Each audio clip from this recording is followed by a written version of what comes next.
Approchez là, encore un petit peu. Si je te dis Sonic 1, tu vois quoi? Green Hill? La vitesse, la Mega Drive, les loopings, la musique qui te colle au crâne? Sauf que, aujourd'hui, on parle d'un Sonic qui a mis des années à se faire respecter. Un Sonic qui a longtemps été traité comme un sous-Sonic, alors qu'en vrai, c'est un autre jeu. Oui, Sonic 1 sur Master System, ce n'est pas la même chose en moins bien. C'est un Sonic dessiné, pensé et équilibré autrement. Et si tu vas jusqu'au bout, tu ne regarderas plus jamais les versions 8 bits comme des copies. Mais avant d'aller plus loin, il faut qu'on remette les pendules à l'heure sur un point historique. On entend souvent que ces deux versions sont nées exactement le même jour. C'est presque vrai, mais pas tout à fait. La version Mega Drive a dégainé la première, le 23 juin 1991. La version Master System, elle a suivi de très près. Elle arrive en octobre de la même année. 4 mois d'écart. C'est rien. Ça prouve que la version 8 bits n'est pas une réaction au succès, mais un projet jumeau lancé en parallèle. Donc, on ne compare pas un original et une adaptation au rabais. On compare deux visions. Sonic pensé pour 8 bits contre Sonic pensé pour 16 bits. Et ça change tout. Mais attention, avant de plonger dans la 8 bits, rendons justice à la grande sœur. Parce que si Mega Drive a traumatisé tout le monde, c'est aussi pour son aura sonore. Les musiques de la version 16 bits, épiques, point barre. Masato Nakamura a composé des hymnes, pas juste des pistes de fond. Le processeur sonore de la Mega Drive donne cette texture, ces basses qui claquent et ce souffle épique qui te donne l'impression de vivre une aventure monumentale. Rien que les premières notes de Green Hill ou l'ambiance électrique de Starlight Zone, c'est du grand spectacle auditif que la Master System ne peut physiquement pas égaler. Alors, contexte. Au début des années 90, Sega a un plan simple, mettre Sonic partout. Mega Drive évidemment, mais aussi la Game Gear et surtout Master System. Parce que la Master System en Europe et au Brésil notamment, c'est pas une console morte, elle vit encore, elle se vend et elle est dans des millions de salons. Et là arrive le piège. Beaucoup de gens pensent que Sonic Master System égale portage, downgrade, une Mega Drive qu'on aurait passé à une machine à laver. Mais non! Cette version n'est pas juste moins de couleurs, c'est une adaptation avec un objectif. Faire un Sonic jouable, lisible, cohérent sur une machine 8 bits. Et ça change tout. Premier truc à comprendre, et c'est le point clé, les niveaux ne sont pas les mêmes. Tu n'es pas dans un Green Hill simplifié. Tu es dans des zones qui ont leur propre architecture, leur propre rythme, leur propre piège. Et ça, c'est important, parce que Sonic, c'est pas juste aller vite. Sonic, c'est une alternance vitesse, puis contrôle, puis vitesse. La version Mega Drive te donne parfois l'impression d'être une bille de flipper. La version Master System, elle te dit « Ok, tu vas aller vite, mais tu vas aussi apprendre à conduire. » C'est un Sonic plus précis, plus plateforme, et je sais, ça peut faire grincer des dents, mais attends, on va démonter ça proprement. Là, on arrive au grand cliché. Oui, mais la Master System, c'est faible, donc forcément, c'est inférieur. Alors, oui, c'est une 8 bits. Mais faible? Non, c'est surtout différent. La Master System a un processeur Z80 et un hardware vidéo qui gère très bien certains trucs, mais qui ne te donne pas les mêmes facilités que la Mega Drive. Et ça, en game design, ça se traduit par une règle d'or. Si le hardware ne te permet pas le chaos, tu fais de la lisibilité.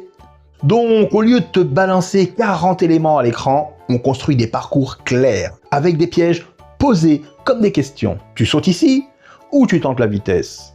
Ce Sonic-là, il te demande un minimum de lecture. C'est moins arcade immédiat, plus plateforme fine. Et pourtant, tu vas me dire, mais Necrevis, il est moins rapide? Oui et non.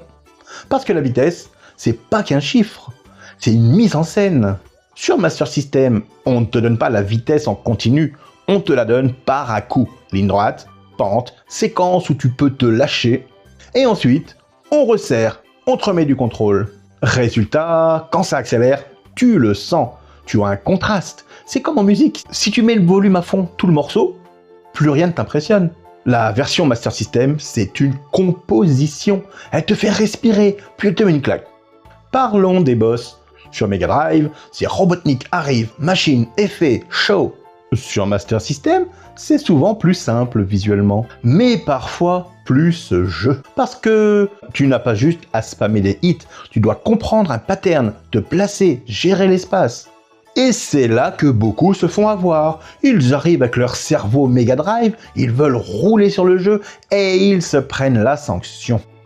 Ce Sonic 8 bits est moins dans la démonstration, plus dans le challenge propre, pas sadique, juste exigeant.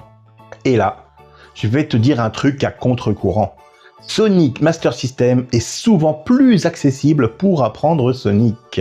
Pourquoi ? Parce qu'il t'apprend à gérer l'inertie sans te punir par le chaos visuel. Tu lis, tu anticipes, tu progresses.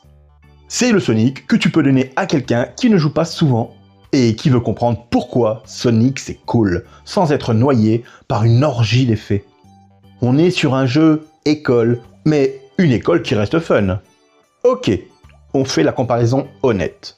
Ce que tu perds par rapport à la Mega Drive, moins de couleurs, oui. Moins d'effets waouh, oui. Moins de gros décors multiplans, évidemment.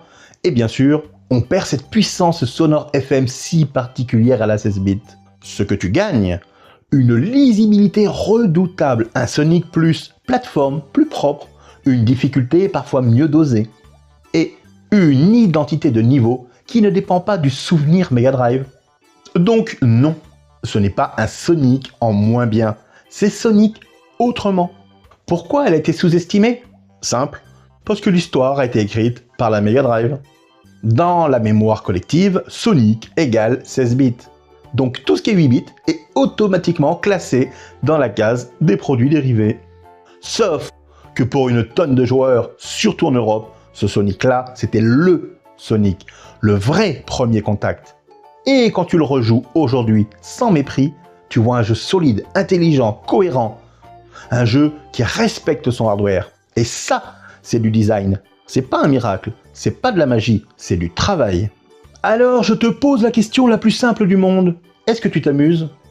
Parce que la nostalgie, c'est une loupe. Ça embellit ou ça écrase ? Sonic Master System, si tu le prends pour ce qu'il est, c'est un jeu qui te donne des moments de vitesse, des moments de plateforme, des pièges lisibles, une progression claire. Et surtout, il a un truc rare. Il ne cherche pas à imiter, il cherche à exister. Si aujourd'hui tu t'es dit « Ok, j'avais tort de mépriser cette version », alors mets-moi en commentaire « Sonic 8 bits respecté », ça m'intéresse de voir combien on est. On va conclure comme ça. La Master System, c'est pas le passé honteux de Sega. C'est une machine qui a eu sa propre vie, son propre public et parfois ses propres chefs-d'œuvre. Sonic 1 Master System, c'est un rappel brutal. Là où certains voient une version cheap, d'autres voient un jeu pensé intelligemment. Et toi, maintenant, tu sais, ce Sonic-là, c'est pas un portage, c'est un cousin. Un cousin plus discret, mais pas moins intéressant. Et pour ceux qui veulent le vivre en temps réel, je le fais aussi en live. La rediffusion est publique, donc si tu veux regarder ça tranquille en fond, c'est cadeau. Reste fantasque, reste curieux, et surtout, ne laisse jamais un chiffre 8 bits décider si tu dois aimer un jeu. À la prochaine!